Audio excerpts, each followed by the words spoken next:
শিশুসকলক লৈ আমাৰ সকলোৰে মনত আছে ভগৱানক প্ৰাৰ্থনা কৰিম এনেকুৱা যাতে বিপদ নাহে বুলি। 18 বছৰ তলৰ শিশু কিশোৰ কিশোৰীৰ বাবে এই বিপদ আহিব পাৰে।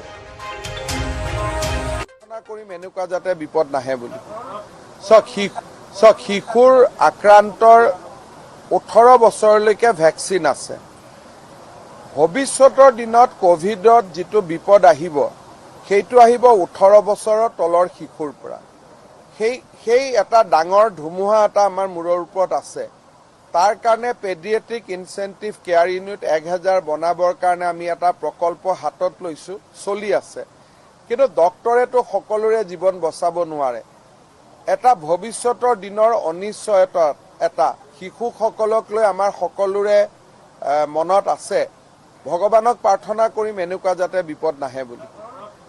শিশুৰ আক্ৰান্তৰ 18 বছৰলৈকে ভেকচিন আছে। ভৱিষ্যতৰ দিনত কোভিডত যিটো বিপদ আহিব সেইটো আহিব 18 বছৰৰ তলৰ শিশুৰ পৰা। সেই এটা ডাঙৰ ধুমুহা এটা আমাৰ মূৰৰ ওপৰত আছে। তাৰ কাৰণে পেডিয়াট্ৰিক ইনচেন্টিভ কেয়াৰ ইউনিট 1000 বনাবৰ কাৰণে আমি এটা প্ৰকল্প হাতত লৈছোঁ, চলি আছে। কিন্তু ডক্টৰেতো সকলোৰে জীৱন বচাব নোৱাৰে।